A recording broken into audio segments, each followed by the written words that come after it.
راؤ نے کہا اور قندیل چونک پڑی۔ مجھ سے کچھ کہا ڈیڈی؟ کون سی تشویش کی بات کر رہی ہو قندیل؟ تشویش؟ قندیل نے سوالیہ نظروں سے راؤ کو دیکھا اور راؤ گہری نظروں سے اسے دیکھنے لگا۔ پھر بولا، تمہاری طبیعت کیسی ہے قندیل؟ ٹھیک ہوں ڈیڈی، بہت اچھا لگ رہا ہے۔ شہروں میں رہتے رہتے تو دل اکتا گیا تھا، یہاں ان جنگلوں کی آب و ہوا بہت اچھی ہے۔ قندیل کا کھویا کھویا پن اچانک درست ہو گیا۔ چلو باہر چلو، غزال کہاں ہے؟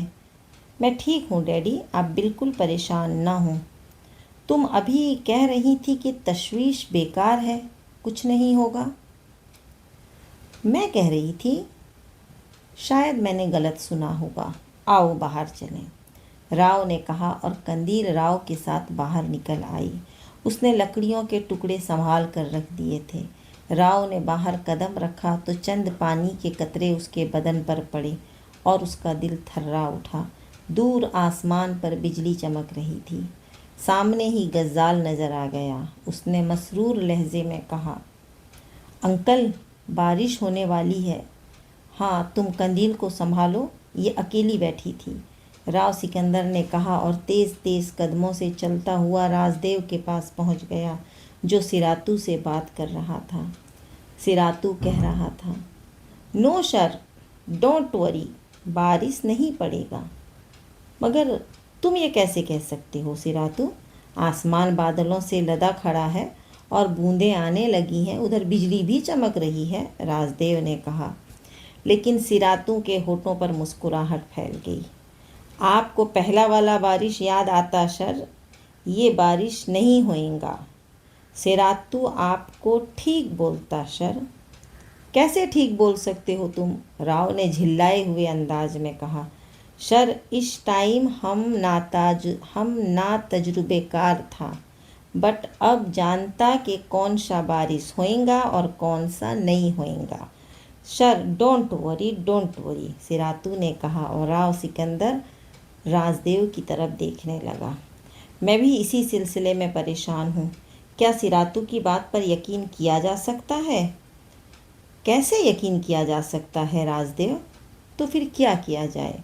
بہتر ہے کہ چاروں طرف کا جائزہ لے لیا جائے کہ ہمیں کہاں پناہ مل سکتی ہے۔ سر سراتو بالکل ٹھیک بولتا، بارش نہیں ہوئے گا، سراتو نے پھر کہا اور رازدیو اور راؤ سکندر گردن ہلانے لگے۔ پھر انہوں نے کہا، ٹھیک ہے سراتو، لیکن اس کے باوجود تم ذرا جلدی ایسی جگہوں کی تلاش کرو جہاں اگر بارش ہو جائے تو ہم پناہ لے سکیں۔ اوکے سر، اوکے، سراتو نے کہا اور وہاں سے آگے بڑھ گیا۔ رازدیو راؤ سکندر نہ جانے کب تک بادلوں کا رنگ دیکھتے رہے تھے۔ بوندا باندی مسلسل ہو رہی تھی اور باقی لوگ جنگل کی اس بارش سے لطف اندوز ہو رہے تھے۔ یہ لوگ بھی اس بارش سے لطف اندوز ہوتے اگر انہیں ایک ہولناک تجربہ نہ ہوا ہوتا، لیکن سراتو یہ بات جس اعتماد سے کہہ رہا تھا وہ بھی قابل غور تھی۔ ہو سکتا ہے ایسا ہی ہو۔ دل میں یہی دعا مانگ رہے تھے وہ دونوں کہ تیز بارش نہ ہو، ورنہ سارا کیا دھرا چوپٹ ہو جائے گا۔ ویسے ان سے زیادہ خطرہ آگے جانے والوں کو تھا، یعنی ایڈمنڈ گارسا اور اس کے ساتھیوں کو، کیونکہ وہ اس بارش کی ہولناکی سے واقف بھی نہیں تھے۔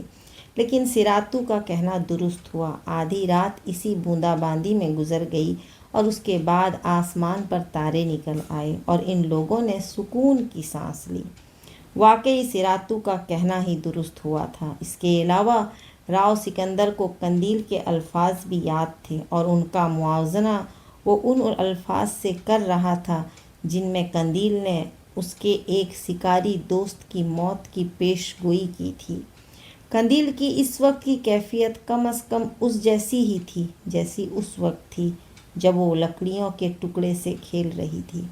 رازدیو اور راؤ سکندر نے دوسروں کو بتائے بغیر رات کو جاگنے کی ڈیوٹی اپنے سپرد لے لی تھی، لیکن ان کے دل میں اصل خطرہ بارش کا تھا، جو صبح ہوتے ہوتے بالکل ٹل گیا اور صبح کا سورج بھی کافی چمکدار تھا۔ چنانچہ ان لوگوں نے مطمئن انداز میں آگے کے سفر کا آغاز کر دیا۔ گھوڑے تیز رفتاری سے نہیں دوڑائے جا رہے تھے اور ایک طرح سے تفریحی کیفیت ہی برقرار رکھی گئی تھی۔ قندیل اس سلسلے میں کافی دلچسپی لے رہی تھی اور غزال کا ساتھ اس کے لیے بہت دلکشی کا حائل تھا، جس کا احساس سب ہی کو ہو رہا تھا۔ ویسے لکڑی کے ٹکڑے اس نے اپنی جان کے ساتھ لگا رکھے ہوئے تھے اور انہیں ہمیشہ اپنے سینے کے ساتھ رکھتی تھی۔ سفر کا یہ دن دوپہر کو 2:30 تک پرسکون رہا۔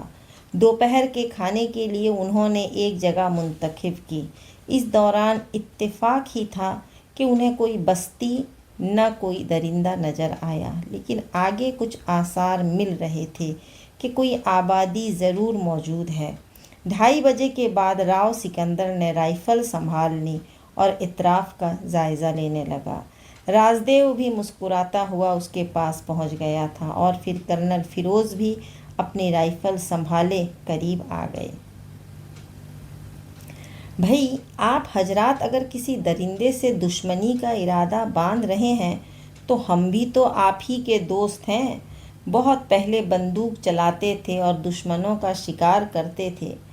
آج اگر کسی درندے کا شکار ہمیں بھی کرا دیا جائے تو کم از کم زندگی میں ایک یادگار ہی رہے گا۔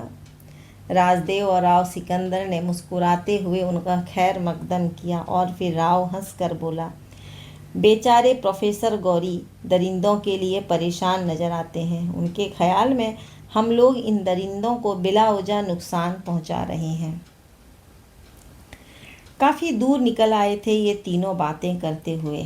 رازدیو اور راؤ سکندر کی نگاہیں ہر جھاڑی، ہر درخت کا جائزہ لے رہی تھیں۔ ماحول اب کافی خوفناک ہو گیا تھا اور اصل جنگل شروع ہو گیا تھا۔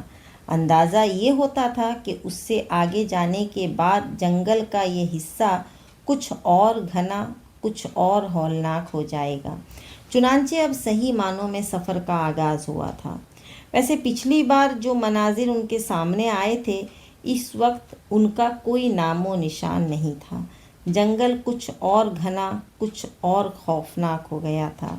حالانکہ اس وقت جو سیلاب ان کے سامنے آیا تھا اس نے درختوں میں بھی تباہی مچا دی تھی اور لاتعداد درخت زمین بوس ہو گئے تھے، لیکن اب ان کا نام و نشان بھی نہیں ملا تھا۔ یقینی طور پر مقامی باشندوں نے ان کی سوکھی ہوئی لکڑیاں خرچ کر لی ہوں گی اور جنگل صاف کر دیا ہوگا۔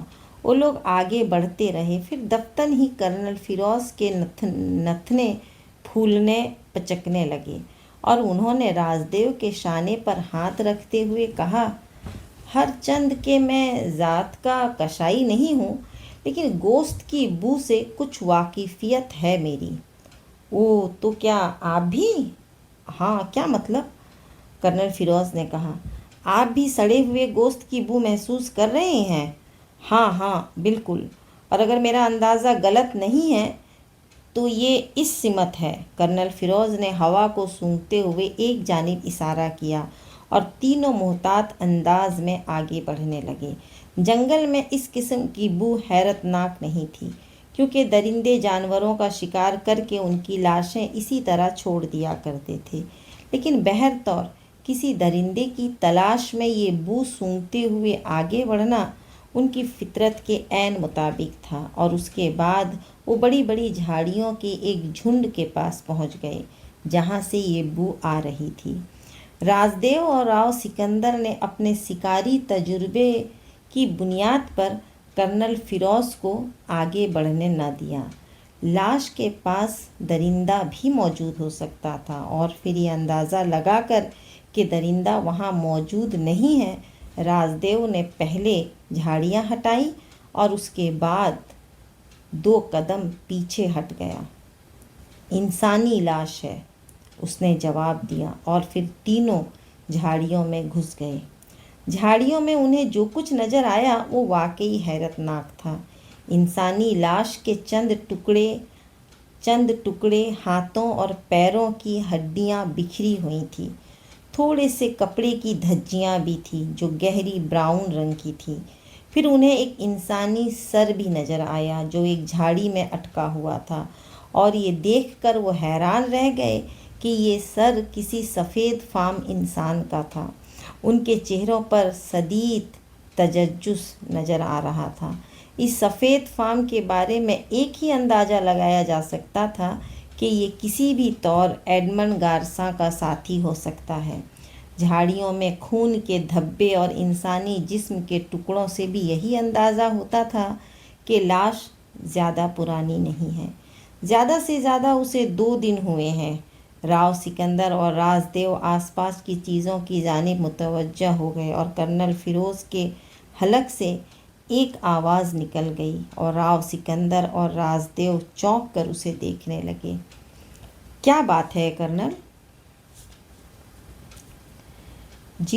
جیپوں کے ٹائروں کے نشانات دیکھو، یہ بہت مدھم رہ گئے ہیں، لیکن میں دعوے سے کہہ سکتا ہوں کہ مجھ سے زیادہ انہیں کون پہچان سکتا ہے۔ رازدیو اور راؤ سکندر نے بھی وہ نشانات دیکھے اور دونوں اس بات پر متفق ہو گئے کہ یہ جیپوں کے ٹائروں ہی کے نشانات ہیں۔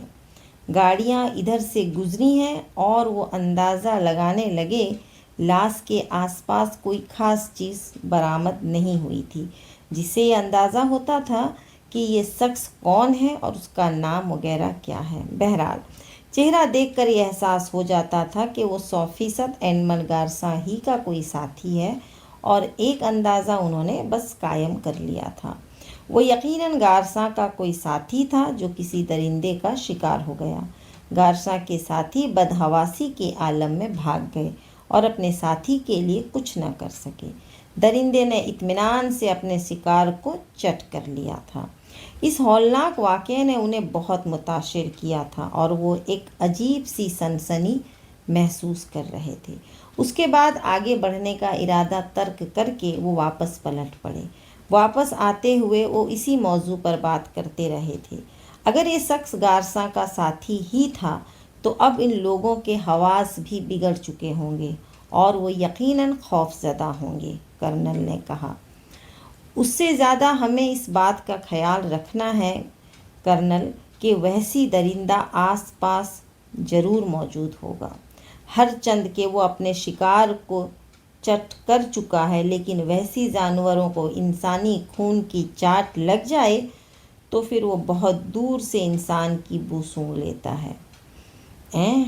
ہاں یقیناً، کرنل نے متاثرہ لہجے میں کہا۔ رازدیو بولا، راؤ آج ایک تبدیلی کیے لیتے ہیں۔ کیا؟ ابتدائی رات میں تم کسی کے ساتھ جاگو گے اور دوسرے حصے میں سمجھ رہا ہوں، راؤ سکندر نے کہا۔ کرنل نے اس گفتگو میں دخل نہ دیا تھا۔ سورج غروب ہوتے ہی جنگل میں روایتی چہل پہل شروع ہو گئی۔ پرندے تو بے شک اپنے گھونسلوں میں دبک جاتے ہیں اور دوسری صبح کا سورج طلوع ہونے سے پہلے نہیں بولتے، لیکن جنگل کے دوسرے باسی ایک ایک کر کے بیدار ہونے لگتے ہیں۔ الوؤں کی ہو ہو، بندروں کی کھس پھیلیاں، جنگلی خرگوشوں کی بھاگ دوڑ، مینڈکوں اور جھنگروں کے سر تال سب جاگ اٹھتے ہیں اور جنگل میں ایک عجیب سماں بن جاتا ہے۔ خاص طور سے بندر وحشی درندوں کے لیے بہترین چوکیدار ہوتے ہیں اور بہت دور سے اس کے بارے میں اطلاع دے دیتے ہیں۔ اس وقت بھی یہ سماں تھا۔ کھانے پینے سے فارغ ہوئے تو سیراتو بھی آ بیٹھا۔ سر، آگے شاید رستہ بدلنا ہوگا۔ کیوں؟ راؤ نے پوچھا۔ میں دلدل کا بو سونگھتا۔ کیا یہ وہی راستہ نہیں ہے سیراتو جہاں سے ہم پہلے گزرے تھے؟ وہی ہے سر، مگر دلدل ضرور ہے۔ تمہارے خیال میں ہم اس ندی تک کب پہنچ سکتے ہیں جہاں ہمیں وہ لاش ملی تھی؟ سر، ابھی کچھ نہیں کہہ سکتا۔ گونڈا کا کنارہ ابھی نہیں آیا۔ جدھر گونڈا راستہ بدلے گا ادھر سے نارتھ سائڈ چلنا ہوگا۔ ابھی وہ جگہ دور ہے، سیراتو نے جواب دیا۔ رات بھیگتی جا رہی تھی اور فضا میں خنکی بڑھتی جا رہی تھی۔ راؤ اپنی ڈیوٹی پر مستعد ہو گیا تھا اور اس کی نظریں دور دور تک کا جائزہ لے رہی تھیں کہ کرنل فیروز بھی اس سے چند گز کے فاصلے پر بیٹھا ہوا تھا۔ دونوں خاموش تھے۔ اچانک کافی فاصلے پر کسی پرندے کے